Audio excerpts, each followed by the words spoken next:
तू गिरकर भी उठते रहना, कुछ हो बस चलते रहना। ठोकर कब तक रास्ता रोक पाएगी, अगर कोशिश में जान हो तो किस्मत भी पलट जाएगी। हम अपने तुलना दूसरों से क्या ही करें, अच्छा आदमी तभी बन सकता विजय हो पाता है जब वह दूसरों का सम्मान करता है। सूर्य और चंदा दोनों ही चमकते हैं। राधे राधे, हरे कृष्णा। आशा रखती हूँ कि आप सब लोग बढ़िया होंगे, मस्त होंगे, स्वस्थ होंगे और ठाकुर जी की सेवा कर रहे होंगे। सो गाइज, आज आपको निर्जला एकादशी के टॉपिक पर वीडियो मिलने वाली है। तो वीडियो बहुत ही अच्छी मिलने वाली है आप लोगों को।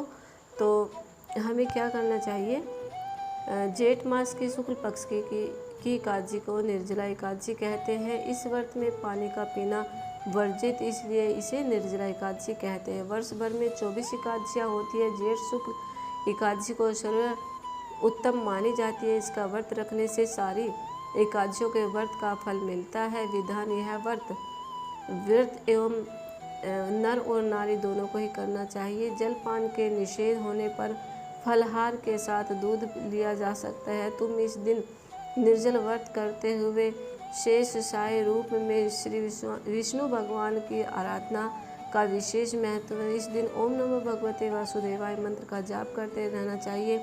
गोदान, वस्त्र दान, छत्र दान, छाता दान, फल दान तथा दान करना चाहिए। कथा, एक बार महर्षि व्यास जी पांडवों के यहाँ पधारे। भीम ने महर्षि व्यास जी से कहा कि भगवान युधिष्ठिर, अर्जुन, नकुल, सहदेव, माता कुंती और द्रौपदी सभी एकादशी का व्रत करते हैं और मुझसे ये व्रत रखने को कहते हैं, परंतु मैं बिना खाए पिए रह नहीं सकता। इसलिए 24 एकादशियों का यह निहार रहने का कष्ट साधना में बचाकर मुझे कोई एक ऐसा व्रत बताइए जिसके करने से मुझे विशेष असुविधा न हो और उसके फल से भी मुझे फल मिल जाए। महर्षि व्यास जी जानते थे कि भीम के उदर में वृक्ष नामक की अग्नि, अधिक मात्रा में भोजन करना, उसकी भूख शांत न होना। महर्षि जी ने भीम से कहा कि तुम शुक्ल पक्ष की एकादशी का व्रत करो, जेठ मास में जो आती है। इस व्रत के रखने में बहुत ही आसान रहेगा। इस व्रत में स्नान, आचमन में पानी पीने से दोष नहीं होता। इस व्रत के अन्य त्रयी एकादशियाँ के पुण्य का फल भी मिलेगा। तुम जीवन पर्यंत इस व्रत का पालन करो। भीम ने बड़े साहस के साथ निर्जला एकादशी का व्रत किया। इसके परिणाम से स्वरूप प्रातः होते ही वह संज्ञाहीन हो गया तथा पांडवों को गंगा जल, तुलसी, चरणामृत प्रसाद लेकर उसकी मूर्छा दूर की। इसलिए इसे भीमसेनी एकादशी भी कहते हैं। तो इस एकादशी का बहुत ज़्यादा महत्व होता है। ये जेठ में आती है और इस दिन निर्जल रखने का बहुत ही विशेष महत्व माना जाता है। तो इसे भीमसेनी एकादशी भी मानी जाती है और कहा जाता है कि निर्जल एकादशी का 24 एकादशियों के बराबर फल मिलता है, जैसे कि आपने कथा में सुना। सो गाइज, हम ऐसा क्या करें, तो ये कथा थी और व्रत का नियम था। तो हमारा जो ये व्रत होता है 3 दिवसीय होता है। हमें ब्रह्मचर्य का पालन करना होता है और ज़मीन पर शयन करना होता है। पूरे दिन ओम नमः भगवते वासुदेवाय मंत्र का जाप करना होता है और दान का विशेष महत्व होता है। तो ज़रूरतमंद को दान किया जाता है। जल, जूता, घड़ा, छाता सभी चीज़ों का दान किया जाता है जो अपने सामर्थ्य में आता है।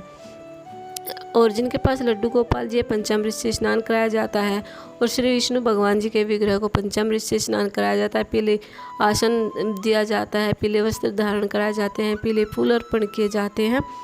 और हमें निर्जल रह सकते हैं। ऐसा हम क्या करें कि जो हमें एकादशी की तिथि में प्यास ना लगे। तो श्रीमती राधा रानी जी ने सुखदेव जी से कहा था कि एकादशी की तिथि में आप निर्जल व्रत करो और ऐसा क्या करो कि निर्जल व्रत में आपको प्यास ही ना लगे।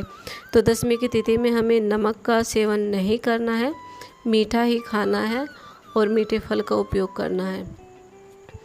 तो राधा रानी ने सुखदेव जी से कहा था कि अगर दशमी की तिथि में खीर का उपयोग करो तो बहुत अच्छा है, खीर का सेवन करें, क्योंकि एक तो उसमें प्यास लगने का कोई कारण नहीं होता क्योंकि वो नमक रहित होती, मीठा होता है। तो कम मीठे का ही उपयोग कीजिए।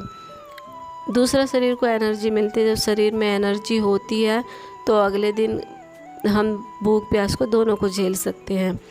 और दसवीं की तिथि में हम भरपूर मात्रा में जल का सेवन करें, क्योंकि शरीर में जो ना पानी की कमी ना हो। और हमें ऐसा, अगर हम खीर का भोजन नहीं कर रहे हैं तो हमें ऐसा फल खाना चाहिए जिसमें पानी की मात्रा भरपूर हो, जैसे कि खरबूजा, तरबूज, ऐसा फल खाना चाहिए। पपीता खाना चाहिए या फिर संतरा वगैरह, ये सारी चीज़ें ले लेनी चाहिए फल में, ताकि हमारे शरीर में एनर्जी भी रहे और हमें प्यास भी कम से कम लगे। और अगर हम शरीर के सामर्थ्य के हिसाब से, अगर हमारा शरीर का सामर्थ्य सही नहीं है तो हम निर्जल व्रत ना रखें तो हम फलाहार भी रख सकते हैं। और ऐसा कहते हैं कि, मैंने सुना है, ऐसा हमने किया तो नहीं है, कि अगर हम शाम तक का निर्जल रहकर शाम यानी कि 12 घंटे का व्रत हम निर्जल कर लें और 12 घंटे के बाद में हम थोड़ा बहुत फलाहार ले लें तो भी व्रत का पूरा फल मिलता है। ऐसा मैंने सुना है, ऐसा हमने किया नहीं है। सो गाइज निर्जला एकादशी है 31 मई की। तो 31 मई का यानी कि निर्जला एकादशी का विशेष महत्व होता है।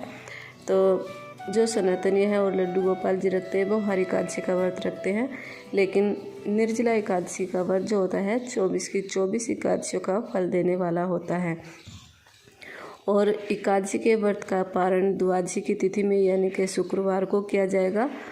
और द्वादशी की तिथि में 8 बजे तक व्रत का पारण कर लिया जाएगा और गाय को आटे की लोई खिलाई जाएगी। और जो दान दक्षिणा आपने निकाल के रखी है वो ब्राह्मण को दिया जाएगा। ब्राह्मण को भोजन कराना होगा। जो भी आपके सामर्थ्य में दान आता है वो दान करना होगा। जूता, छाता, वस्त्र, और ब्राह्मण को भोजन कराएंगे, उनको दक्षिणा देंगे।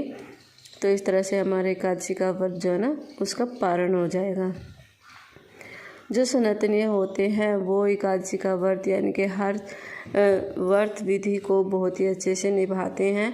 और जिनके पास लड्डू गोपाल जी होते हैं, जो यानी कि कहते हैं कि वैष्णव धर्म के होते हैं, वो हर एकादशी को एक त्यौहार के रूप में मनाता है। तो हिंदू सनातन धर्म में आजकल सभी के पास लड्डू गोपाल जी है, सभी विष्णु भगवान जी की पूजा करते हैं। और ये तो कलयुग चला हुआ है भैया, यहाँ पर जो पूजा करेगा, जो जप तप नाम जाप करेगा वही भव से पार होगा, अन्यथा सीधा नरक में जाएगा।